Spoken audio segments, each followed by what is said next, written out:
It's very important as you hold on to that dream. There are moments when you're going to doubt yourself. There are rough times are going to come, but they have not come to stay. They have come to pass. It's very important for you to know that. Don't say I'm having a bad day. Say I'm having a character building day.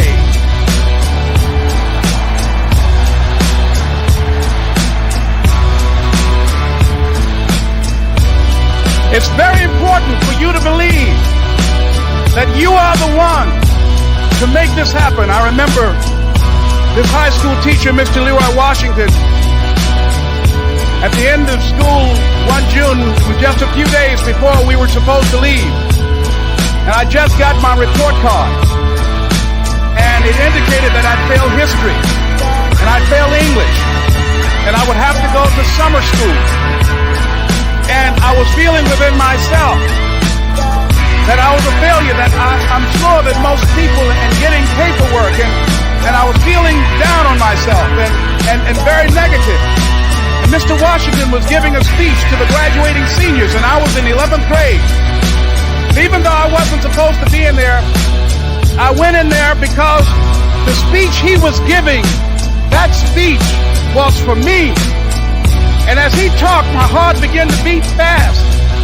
Tears began to run down my eyes, and I was in the back just listening to him because he said, and he was a very dramatic man. I still talk to him to this day. He said, as graduating seniors of Booker T. Washington High School, I want you to know that you're blessed and highly favored, and that as you go toward the future, begin to know that you have greatness within you. And if just one of you here begin to envision yourself as being blessed and highly favored to reach your goals, if just one of you capture the essence of what that means, that you have greatness within you and a responsibility to manifest that greatness, that you can make your parents proud, you can make your school proud, you can touch millions of people's lives, and the world will never be the same again because you came this way. And the students gave him a rousing standing ovation. And as he left the auditorium, I ran down the steps and I caught him in the parking lot. I said, Mr. Washington? He said, yes. I said, do you remember me, sir? He said, no. I said, my name is Leslie Brown. My mother, she works in the cafeteria here. I'm one of the twins, Leslie and Wesley. I said, Mr. Washington, but you know, I got these big dreams. You know, I like talking to people. I love people. I said, I want to work with people, and I got this dream of buying my mama a home. Could I do that, Mr. Washington? He said, it's possible, Mr. Brown. And as he walked away, I called him again. I said, Mr. Washington? He said, I'm going to make it. Shake somebody's hand on your right and left and say, you got the right stuff.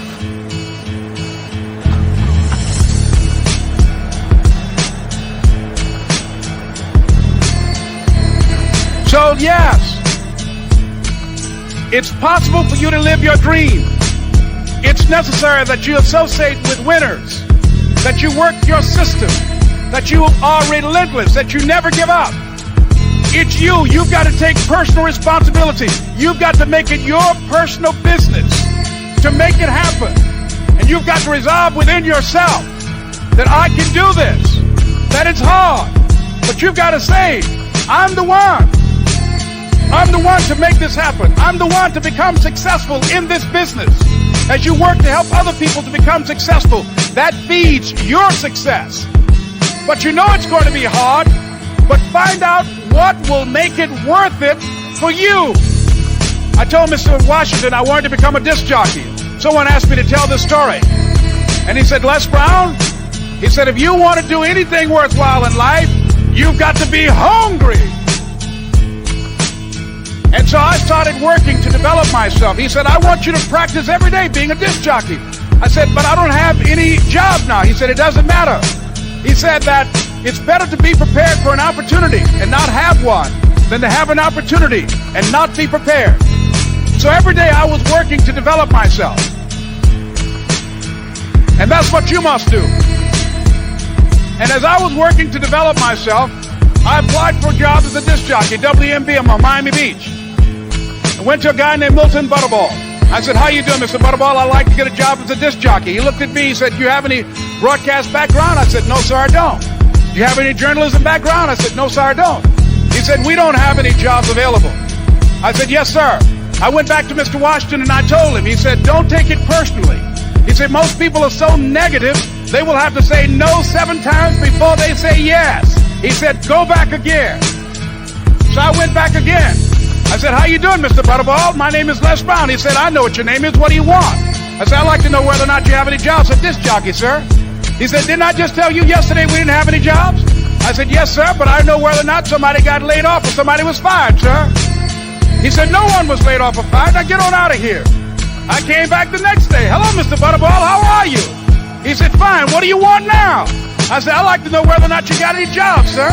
Didn't I tell you the last 2 days we didn't have any jobs? I said, yes, sir, but I don't know whether or not somebody got sick or somebody died, sir. I came back the next day like I was seeing you for the first time. I said, hello, Mr. Butterball, how are you? He looked at me with rage. He said, go get me some coffee.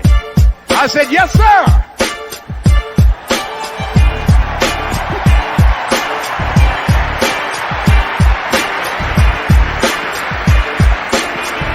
And I went to get him some coffee.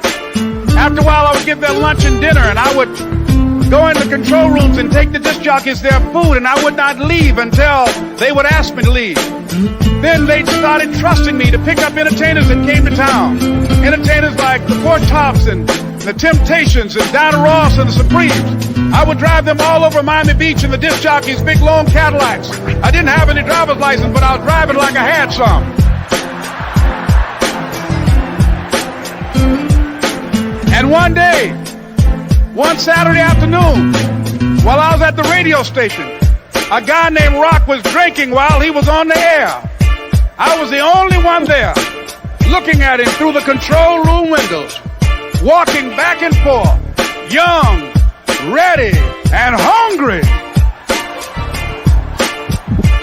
I was saying, drink, Rock, drink. Drink, Rock. I'd have gone to get him some more if he'd asked me to. Pretty soon the phone rang, and it was the general manager. And I answered the phone. I said, hello? He said, Les, this is Mr. Klein. I said, I know. He said, Rock can't finish his program. I said, I know. He said, would you call one of the other DJs in? I said, yes, sir. I hung the phone up. I said, now he must think I'm crazy. I called my mom and my girlfriend, Cassandra. I said, y'all turn up the radio and come out on the front porch. I'm about to come on the air.